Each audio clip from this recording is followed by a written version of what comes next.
देख देख देख।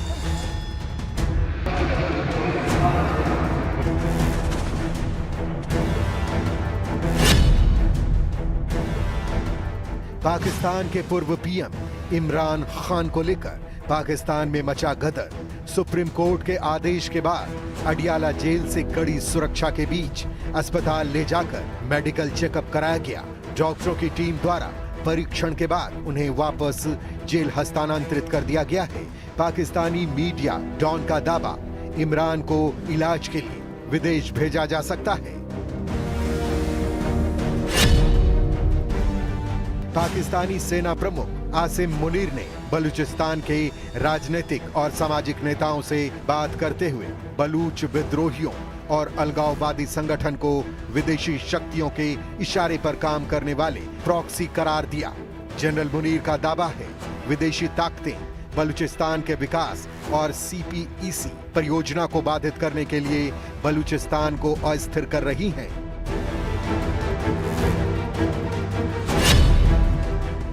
बलूचिस्तान में बलूच लिबरेशन आर्मी द्वारा पाकिस्तानी सुरक्षा बलों, पुलिस चौकियों और सीपीईसी कॉरिडोर से जुड़े ढांचों पर हमले में तेजी आने के बाद क्वेटा समेत पूरे प्रांत में सुरक्षा तंत्र को हाई अलर्ट पर रखा गया है। तुर्की पाकिस्तान के लिए इजराइल द्वारा ढूंढा गया नाटो लूप होल। इजरायली रणनीतिकारों ने नाटो के आर्टिकल 5 की कानूनी सीमा स्पष्ट करते हुए भारत के लिए बड़ा रास्ता दिखाया है। इजराइल के विश्लेषण के अनुसार नाटो का सामूहिक सुरक्षा नियम केवल सदस्य देशों की अपनी आधिकारिक सीमाओं की रक्षा पर लागू होता है। पाकिस्तान में तुर्की सैनिकों पर भारत कर सकता है हमला यदि युद्ध के समय तुर्की अपने सैनिक या सैन्य उपकरण अपनी सीमाओं से बाहर पाकिस्तान में तैनात करता है तो भारत उन्हें बिना किसी नाटो हस्तक्षेप के डर के तबाह कर सकता है। इजराइल ने सीरिया में तुर्की सैन्य ठिकानों पर स्ट्राइक कर ये रणनीति सिद्ध कर दिखाई है। बांग्लादेश ने मक्का पैक्ट यानी मुस्लिम नाटो में एंट्री के संकेत दिए हैं। सऊदी अरब, तुर्की और पाकिस्तान के बीच हुए मक्का ज्वाइंट डिफेंस एग्रीमेंट, जिसे मुस्लिम या इस्लामिक नाटो भी कहा जा रहा है, में शामिल होने का संकेत बांग्लादेश ने दिए हैं। ढाका के सलाहकार हुमायूं कबीर का बड़ा बयान सामने आया है। बांग्लादेशी पीएम तारिक रहमान के विदेशी मामलों के सलाहकार हुमायूं कबीर ने कहा कि बांग्लादेश अपने राष्ट्रीय हितों और वैश्विक आर्थिक और रक्षा परिदृश्य को ध्यान में रखते हुए इस त्रिपक्षीय रक्षा समझौते का हिस्सा बनने पर विचार कर सकता है। 2 हफ्ते में परमाणु बम बनाने का ट्रंप का दावा। अमेरिकी राष्ट्रपति डोनाल्ड ट्रंप ने व्हाइट हाउस और इंटरव्यू में दावा किया कि अगर अमेरिका ने सैन्य दबाव और नाकेबंदी नहीं की होती तो ईरान महज 2 हफ्तों के भीतर परमाणु हथियार विकसित कर लेता। उन्होंने साफ कहा कि अमेरिका किसी भी कीमत पर तेहरान को परमाणु शक्ति नहीं बनने देगा।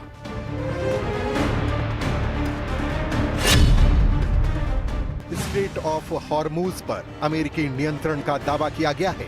ट्रंप ने कहा कि हॉर्मुज में अमेरिकी नौसैनिक नाकेबंदी 100% सफल रही है। उन्होंने दावा किया कि अमेरिकी नौसेना ओमान के तटीय चैनलों के जरिए अंतर्राष्ट्रीय जहाजों की सुरक्षा आवाजाही सुनिश्चित कर रही है और अब इस रणनीतिक जल मार्ग पर ईरान का नियंत्रण कमजोर पड़ चुका है। पड़ोसी मुल्क में रची जा रही खौफनाक साजिश का कच्चा चिट्ठा लेकर हाजिर हूं मैं, प्रशांत चरहे। पाकिस्तानी सुप्रीम कोर्ट के आदेश के बाद इमरान खान को कल देर रात अस्पताल लाया गया, लेकिन फिर कुछ देर बाद ही वापस उन्हें अडियाला जेल भेज दिया गया। अब खबर यह है कि पाकिस्तान की सरकार पूर्व पीएम इमरान खान को दरअसल पाकिस्तान से ही बाहर भेज सकती है इलाज के नाम पर। उधर इमरान समर्थकों ने आरोप लगाया है कि यह सब कुछ साजिश के तहत किया जा रहा है। वहीं बलूचिस्तान में बलूचों के हमलों से फील्ड मार्शल मुनीर बौखलाए हुए हैं। बेचैनी में मुनीर ने अब बलूचिस्तान में हिंसा के लिए विदेशी ताकतों को जिम्मेदार ठहरा दिया।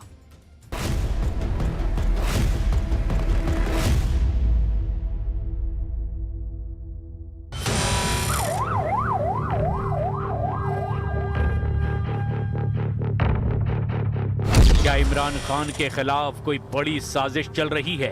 क्या इमरान खान को पाकिस्तान से निकालने की स्क्रिप्ट लिखी जा चुकी है? क्या इलाज के बहाने विदेश भेज दिए जाएंगे इमरान खान? क्योंकि पाकिस्तान के इस्लामाबाद में पिछले 24 घंटे में जो कुछ हुआ वो किसी कॉन्स्पिरेसी थ्रिलर मूवी से कम नहीं है। अब ये तस्वीर देखिए, एक तरफ पाकिस्तान की सबसे बड़ी सियासी शख्सियतों में से एक इमरान खान, दूसरी तरफ अडियाला जेल का दरवाजा और इन दोनों के बीच एक अस्पताल, नाम है शिफा इंटरनेशनल अस्पताल। तारीख 20 अगस्त 2026, जगह पाकिस्तान का इस्लामाबाद। रात का वक्त, अचानक इस्लामाबाद के शिफा अस्पताल के आसपास हलचल बढ़ जाती है। पाकिस्तान की सेना पूरे अस्पताल को अपने कंट्रोल में ले लेती है। आसपास के इलाके में गाड़ियों की आवाजाही रोक दी जाती है। बताया जाता है कि अडियाला जेल से इलाज के लिए इमरान खान को अस्पताल लाया जा रहा है। मीडिया के जरिए पूरे पाकिस्तान की नजर शिफा अस्पताल पर टिक गई। सुबह होने तक अस्पताल की लाइटें रात भर बुझी रही, लेकिन इमरान खान अस्पताल नहीं पहुंचे। वो भी तब जबकि पाकिस्तान के सुप्रीम कोर्ट ने इमरान खान को अस्पताल ले जाने, उनकी मेडिकल जांच कराने और स्पेशलिस्ट डॉक्टरों की निगरानी में इलाज कराने का आदेश दिया था। फिर भी इमरान खान शिफा अस्पताल नहीं पहुंचे। ऐसे में सवाल ये कि इमरान खान को कहां ले गई मुनीर की फौज? इस सवाल को लेकर पूरी रात कयासबाजी चलती रही, लेकिन खुलासा हुआ सुबह होने के बाद। पता चला कि पाकिस्तान की सरकार ने तो इमरान खान के इलाज में बड़ा झोल कर दिया। तो सराय के मुताबिक इमरान खान को शिफा के बजाय पिम्स लाया गया और पिम्स से जो है वो उनका चेकअप करवाने के बाद उनको दोबारा अडियाला जेल मुंतकिल कर दिया गया। पाकिस्तान की सुप्रीम कोर्ट ने इमरान खान को शिफा इंटरनेशनल अस्पताल में इलाज के लिए ले जाने का आदेश दिया, लेकिन पीटीआई का आरोप है कि सरकार ने आदेश का पालन नहीं किया और इमरान को Pakistan institute of medical science यानी PIMS अस्पताल ले जाया गया। पाकिस्तानी पत्रकार हुसनैन रफीक का दावा है कि ये सब कुछ महज दिखावा था। पूरा मीडिया जो है वो शिफा के बाहर था और नजरें शिफा पे थी। हर तरफ शिफा पे डिस्कशन चल रही थी। लोग इंतजार कर रहे थे, बेचैनी के साथ इंतजार कर रहे थे, लेकिन इमरान खान को शिफा लेकर नहीं गए। शिफा अस्पताल में डॉक्टर करीब 2:30 बजे तक इमरान का इंतजार करते रहे, लेकिन उनके यहां पहुंचने की कोई जानकारी नहीं दी गई। उसके बाद देर रात इमरान को अडियाला जेल से PIMS ले जाया गया और सुबह होने से पहले ही PIMS से वापस जेल भेज दिया गया। ऐसे में सवाल ये है, सुप्रीम कोर्ट का आदेश शिफा अस्पताल का था, फिर इमरान PIMS कैसे पहुंचे और वापस जेल क्यों लौटा दिए गए? दावा है कि एक्सपर्ट डॉक्टरों की टीम ने उनका मेडिकल चेकअप किया। डॉक्टरों की टीम ने इमरान खान को फिजिकली फिट बताया, जिसकी वजह से मेडिकल प्रक्रिया पूरी होने के बाद सुबह 5 बजे उन्हें वापस अडियाला जेल शिफ्ट कर दिया गया। जजेस को फैसला करना होगा। जजेस को यह फैसला करना होगा कि पाकिस्तान में या अदालतें बंद होंगी, आप ताले लगाएंगे, या जो है इन लोगों को जिन्होंने तौहीन अदालत की है, जिन्होंने आपके हुक्म नहीं माने, इन पर आप इम्प्लीमेंट करवाएंगे। लेकिन कहानी यहीं खत्म नहीं होती। खबर इससे भी बड़ी है। खबर ये है कि पाकिस्तान की सरकार इमरान खान को इलाज के लिए विदेश भेज सकती है। पाकिस्तान के मंत्री तारिक फजल चौधरी ने बड़ा बयान देते हुए कहा कि जरूरत पड़ी तो इमरान खान का विदेश में इलाज कराया जाएगा। हालांकि इमरान खान की बहन उज़्मा खान ने पाकिस्तानी सरकार और फौज पर बहुत बड़ा आरोप लगाया है। उज़्मा खान ने कहा कि मुलाकात के दौरान इमरान खान ने उनसे कहा कि मुझे भी वैसे ही मारना चाहते हैं जैसे मिस्र के राष्ट्रपति मोहम्मद मुर्सी को मारा गया था। इन्होंने मुझे टॉर्चर किया 10 महीने कहते मुझे, इन्होंने कहते मेरा ब्लड प्रेशर, कहता मेरे सर को कुछ होता था, मैं इनको कहता था मेरे सर को कुछ हो रहा है, हम गलत नहीं कहते। और मुझे फिर इन्होंने कहा, कहते कि मैं इनको कहता था मुर्सी को इन्होंने ऐसे मारा था। मैं सुप्रीम कोर्ट के आदेश के बावजूद इमरान खान को जिस ढंग से अस्पताल लाया गया और फिर सुबह होते होते ही जेल वापस भेज दिया गया, उसे लेकर गंभीर सवाल खड़े हो रहे हैं। सवाल ये कि क्या इमरान खान के खिलाफ मार्शल ने बड़ी साजिश रची है? क्या कप्तान को पाकिस्तान से निकालने की पूरी तैयारी हो चुकी है? क्या अब इलाज के बहाने विदेश भेज दिए जाएंगे इमरान? अगर हाँ, तो ऐसे में एक सवाल ये भी कि इमरान के फॉरेन ट्रांसफर की स्क्रिप्ट किसने लिखी? क्योंकि इमरान खान को जेल सिर्फ एक कानूनी मामला नहीं है, पाकिस्तान की सत्ता और सियासत की लड़ाई भर नहीं है। जिस नेता को जेल में रखने के बावजूद पाकिस्तान की राजनीति शांत नहीं हो पा रही है, जिस नेता को अस्पताल ले जाने का आदेश सुप्रीम कोर्ट देता है, लेकिन पाकिस्तान की सरकार उसे कुछ ही घंटों बाद वापस जेल भेज देती है, उससे एक बात तो बिल्कुल साफ है, इमरान खान जेल में जरूर हैं, लेकिन पाकिस्तान की राजनीति में उनकी कहानी अभी खत्म नहीं हुई है। और शायद इसी वजह से इमरान खान के लिए अस्पताल का दरवाजा खुलना भी एक खबर है, अस्पताल से जेल का दरवाजा बंद होना भी खबर है, और देश से बाहर भेजने की तैयारी तो सबसे बड़ी खबर है। 73 साल के इमरान खान अगस्त 2023 से जेल में हैं। उन्हें सबसे पहले तोशाखाना मामले में 3 साल की सजा मिलने के बाद गिरफ्तार किया गया था। इसके बाद उन पर सिफर अल कादिर ट्रस्ट और इद्दत निकाह समेत कई मामले दर्ज हुए। इमरान खान को जेल, फिर बेल और फिर जेल की कहानी शुरू होती है। अविश्वास प्रस्ताव हारने के बाद इमरान खान प्रधानमंत्री पद से हटे। 9 मई 2023 को भ्रष्टाचार के मामले में इस्लामाबाद हाई कोर्ट से गिरफ्तार हुए। मई 2023 को सुप्रीम कोर्ट के हस्तक्षेप के बाद जेल से बाहर आए। 5 अगस्त 2023 तोशाखाना केस में 3 साल की सजा हुई तो दोबारा जेल भेजे गए। जनवरी 2024 तोशाखाना केस में 14 साल और सिफर केस में 10 साल की सजा हुई। फरवरी 2024 अवैध निकाह केस में इमरान खान और बुशरा बीवी को 7 साल की सजा हुई। हालांकि अप्रैल से जुलाई 2024 के बीच कई मामलों में राहत मिली, लेकिन दूसरे मामलों की वजह से जेल से बाहर नहीं आ सके। दिसंबर 2024 9 मई 2023 की हिंसा से जुड़े मामलों में इमरान खान पर आरोप तय हुए। 17 जनवरी 2025 अल कादिर ट्रस्ट केस में इमरान खान को 14 साल और बुशरा बीबी को 7 साल की सजा हुई। 20 दिसंबर 2025 एक दूसरे तोशाखाना केस में दोनों को 17 साल की सजा। और 18 अगस्त 2026 को सुप्रीम कोर्ट ने इलाज के लिए इमरान खान को जेल से अस्पताल भेजने का आदेश दिया, लेकिन पाकिस्तान की सरकार ने इमरान खान को अस्पताल से फिर वापस जेल भेज दिया। इमरान खान की पार्टी पीटीआई ने आरोप लगाया कि इमरान को राजनीति और चुनाव से दूर रखने के लिए ऐसा किया गया है और ये भी सरकार और फौज की साजिश है। दरअसल कुल 4 सूबों का पाकिस्तान सुलग रहा है। बलूचिस्तान से सिंध तक, लाहौर से गिलगिट बाल्टिस्तान तक विद्रोह उबल रहा है। पीओके में बगावत की आग सुलग रही है तो बलूचिस्तान कुछ ज्यादा ही जल रहा है। अब तक बलूच लड़ाके मार्शल मुनीर की फौज को पीटते आए हैं, लेकिन अब खैबर में तहरीक तालिबान पाकिस्तान ने भी पाकिस्तानी सेना के चीथड़े उड़ाने शुरू कर दिए हैं।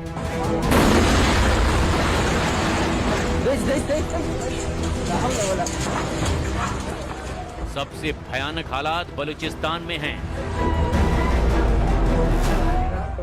तुम हम गरीब लोगों का बच्चों को पकड़ के मारते, जाओ, तुमको दहशतगर्द दिखाई देते जाके पकड़ो। हम मना नहीं करते, हम अपना गरीबी करते इधर, तुम हमारे बच्चों को लेके जाते हैं, हमने दहशतगर्द पकड़ा, तुमको नाम कमाना है, जाके बड़ा दहशतगर्दों को मार दो, हमको कोई काम नहीं है। तुमने क्यों मेरा बेटे को मारा, क्यों तुमने ये रमज़ान का महीने में हमको मीडिया में तमाशा बना दिया, क्यों बना दिया? हम कभी भी कभी भी मैं अपना फोटो तक नहीं निकाल, तस्वीर तक नहीं निकाला, बच्चों को नहीं छोड़ा। मैंने बोला मेरा तस्वीर नहीं निकाला। मैं अभी आजकल मैं मीडिया में घूम रहा हूँ, ये क्या है? बलूचिस्तान लिबरेशन फ्रंट ने पाकिस्तानी फौज पर हमले का एक वीडियो जारी किया है। बीएलएफ का दावा है कि 12 अगस्त को खुजदार के वद इलाके में फ्रंटियर कॉर्प्स के काफिले पर घातक हमला किया था, जिसमें पाकिस्तानी सेना को भारी नुकसान हुआ।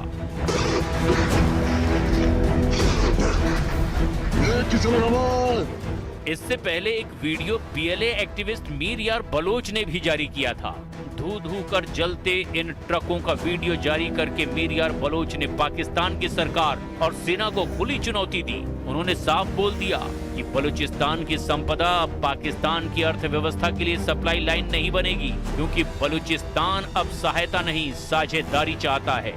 दावा किया गया कि पिछले कुछ दिनों में बलूचिस्तान में बागियों ने 1-2 नहीं बल्कि 40 ट्रक फूंक डाले हैं, जिससे करीब 2 अरब पाकिस्तानी रुपयों का नुकसान हुआ है।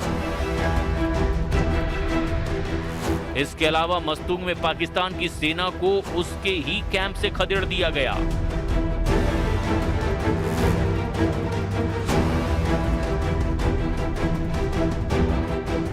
तो बलूचिस्तान के बागियों में से एक बीआरजी ने रेलवे ट्रैक को ही उखाड़ फेंका, और तो और विद्रोही लड़ाकों ने पशिन जिले में पुलिस चौकी पर कब्जा कर लिया, उसे बम से उड़ा दिया।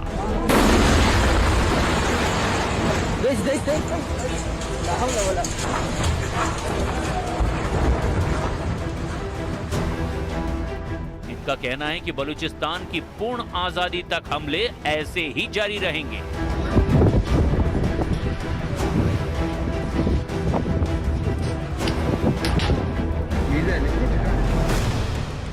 मतलब आतंक की खेती करके दूसरे देशों को दहलाने वाला पाकिस्तान अब खुद खून के आंसू रो रहा है। पूरी दुनिया में आतंकवादियों के सबसे बड़े पनाहगाह माना जाने वाला पाकिस्तान अब खुद की लगाई आग में झुलस रहा है।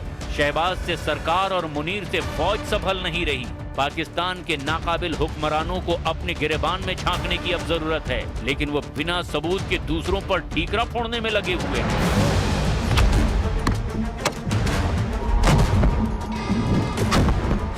बलूचिस्तान में बलूच लड़ाकों के हमलों से फील्ड मार्शल असीम मुनीर बौखला गए हैं। असीम मुनीर ने बलूचिस्तान में हिंसा के लिए विदेशी ताकतों को जिम्मेदार ठहराया। मुनीर ने कहा कि विदेशी दुश्मन ताकतें बलूचिस्तान को अस्थिर करने के लिए आतंकी समूहों का इस्तेमाल कर रही है।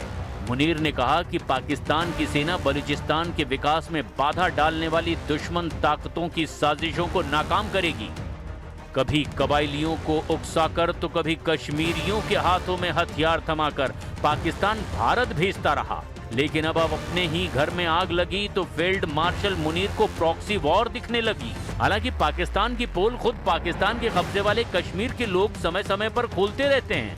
JAAC यानी ज्वाइंट आवामी एक्शन कमेटी के नेताओं ने साफ कहा कि हथियार थमाने वाले अब उन्हें आतंकी बता रहे हैं। अगर उनकी गने हमारी तरफ हुई तो मैंने कहा था कि हम जंग नहीं लड़ते, हमारी जंग किसी में से नहीं है, लेकिन अगर हमारे ऊपर जंग मुसल्लत की गई तो लड़ना आता है, मुसल्लत की गई तो लड़ना आता है, अपनी लड़के दिखाएंगे। मुनीर की लगाई आग में पाकिस्तान जल रहा है और अब हालात इतने बारूदी हो गए हैं कि कहीं ऐसा ना हो कि मार्शल मुनीर और उनके कठपुतली प्रधानमंत्री शहबाज शरीफ की कुर्सी एक साथ जल जाए।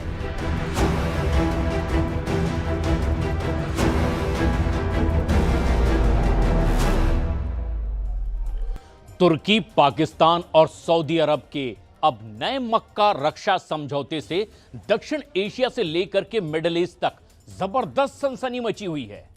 लेकिन इस त्रिगुट के खिलाफ इजराइल ने एक ऐसा कानूनी लूपहोल खोज निकाला है जो सीधे तौर पर भारत के लिए रणनीतिक गेम चेंजर बन सकता है। इजरायली एक्सपर्ट्स के मुताबिक अगर तुर्की अपने घर से बाहर यानी कि पाकिस्तान की धरती पर आकर भारत के खिलाफ किसी दुस्साहस में शामिल होता है तो फिर नेटो का आर्टिकल 5 उसका सुरक्षा कवच नहीं बन पाएगा। यानी भारत बिना किसी अंतरराष्ट्रीय पाबंदी के पाकिस्तान में घुसे तुर्की के ठिकानों पर करारा पलटवार कर सकता है। पर सवाल यह है कि मक्का समझौते के तहत बने इस नए ब्लॉक से भारत, इजराइल, मिस्र और यूनान समेत आखिर कितने देशों को सबसे बड़ा खतरा है और यह खतरा आखिर क्यों? देखिए इस मुस्लिम नेटो की चाल का यह कच्चा चिट्ठा।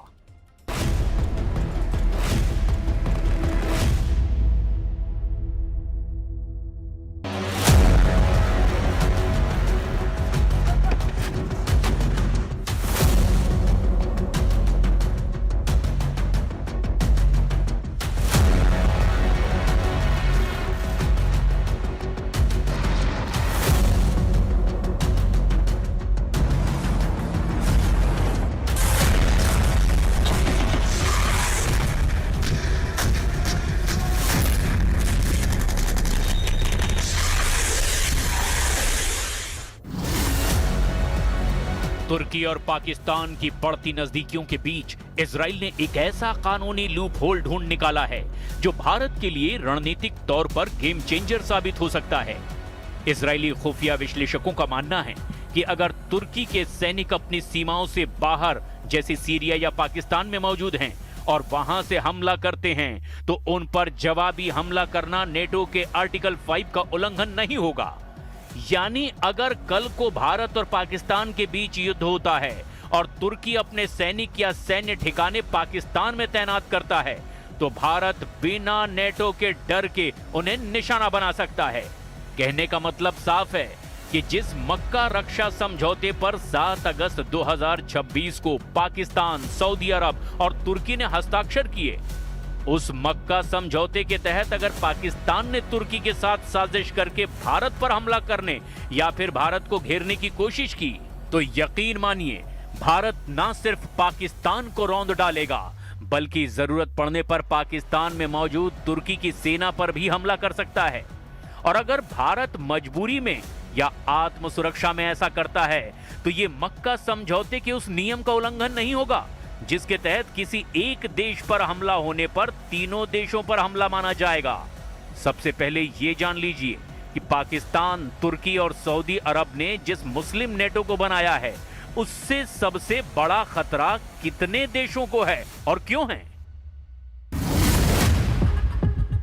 7 अगस्त 2026 को सऊदी अरब ने पवित्र शहर मक्का में आयोजित शिखर सम्मेलन के दौरान मक्का संयुक्त रक्षा समझौते पर हस्ताक्षर किए।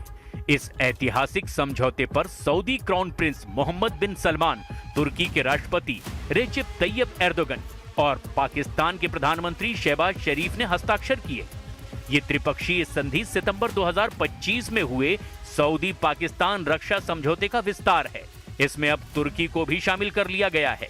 पश्चिम एशिया में अमेरिका के कमजोर होते सुरक्षा छत्र के बीच इसे एक नए क्षेत्रीय सुरक्षा ढांचे के रूप में देखा जा रहा है। अब आप ये भी जान लीजिए कि किन किन देशों को मक्का रक्षा समझौते से सबसे ज्यादा खतरा है। इजराइल की क्षेत्रीय आक्रामकता और हेक्सागन गठबंधन जिसमें कि इजराइल, ग्रीस, साइप्रस और भारत जैसे देश आते हैं, उसे मक्का समझौते से खतरा बताया गया। शिया बहुल ईरान के चारों ओर 3 प्रमुख सुन्नी बहुल देशों का सैन्य गठजोड़ तेहरान में सुरक्षा चिंताओं को बढ़ाता जा रहा है। पूर्वी भूमध्य सागर में तुर्की के बढ़ते प्रभाव से ग्रीस की समुद्री सीमा सुरक्षा के लिए सीधे चुनौती पैदा हो रही है। समझौते का स्वरूप और मुख्य प्रावधान इन तीनों देशों के लिए सीधे चुनौती है। ये समझौता नेटो के अनुच्छेद 5 के राजनीतिक सिद्धांत से प्रेरित है। इसके तहत किसी भी एक सदस्य देश पर हुए सशस्त्र सैन्य हमले को तीनों देशों पर हमला माना जाएगा। संधि के क्रियान्वयन के लिए विदेश मंत्रियों की एक स्थायी समिति, राजनीतिक व सैन्य समन्वय समितियां और एक स्थायी सामान्य सचिवालय स्थापित करने का निर्णय लिया गया है। इस समझौते का मुख्य आधार रक्षा तकनीक का आदान प्रदान, हथियारों का सह उत्पादन जैसे तुर्की के बैराक्टर ड्रोन और कान फाइटर जेट प्रोजेक्ट और खुफिया जानकारियां साझा करना है। ये गठबंधन एक बंद समूह नहीं, तुर्की और पाकिस्तान के मुताबिक मिस्र और बांग्लादेश जैसे अन्य देश भी निकट भविष्य में इस सुरक्षा व्यवस्था में शामिल हो सकते हैं।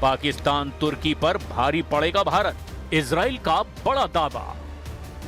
इजराइल ने पाकिस्तान और तुर्की और भारत पर हमले को लेकर एक ऐसा सनसनीखेज दावा किया है जिसे भारत का मास्टर स्ट्रोक माना जा रहा है।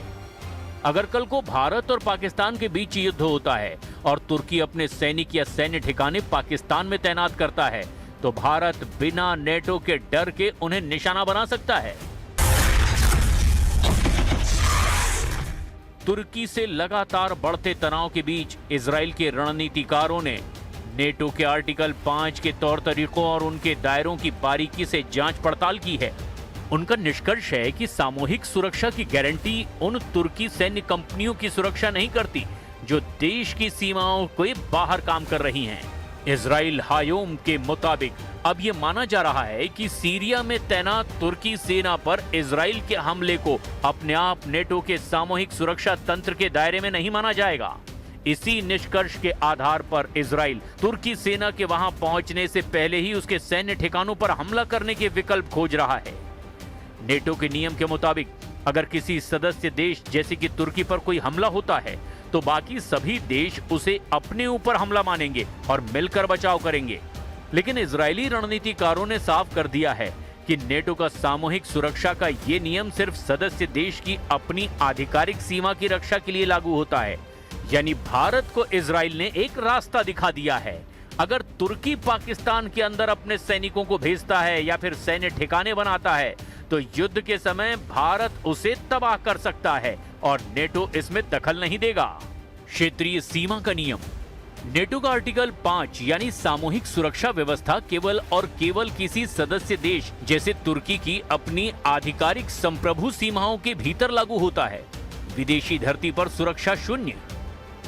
यदि तुर्की के सैनिक, उसके लड़ाकू विमान या उसकी मिसाइलें अपनी सीमाओं से बाहर, चाहे वो सीरिया हो या पीओके या फिर पाकिस्तान की सरहद, अगर वहां तैनात होती हैं, तो उन पर नेटो की सुरक्षा छतरी लागू नहीं होती।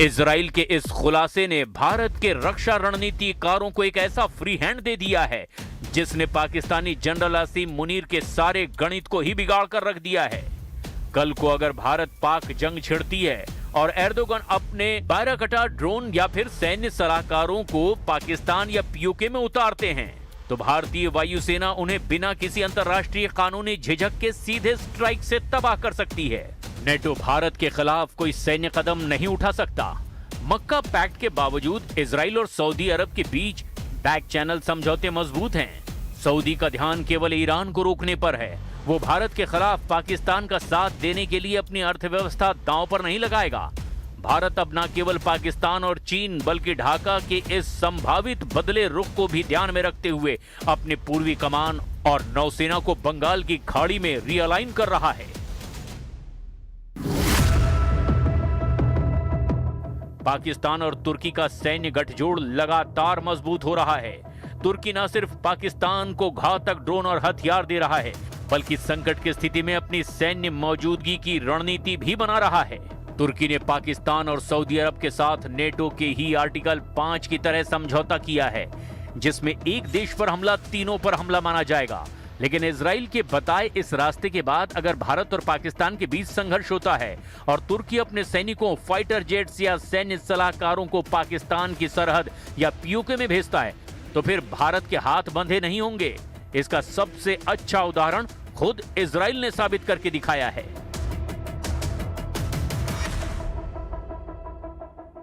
बीस अगस्त को सीरिया के अबू अल दुहर एयरबेस पर जिस तरीके से इजराइल ने बमबारी की, उस हमले से पता चला कि ये हिसाब किताब असल में कैसे काम कर सकता है।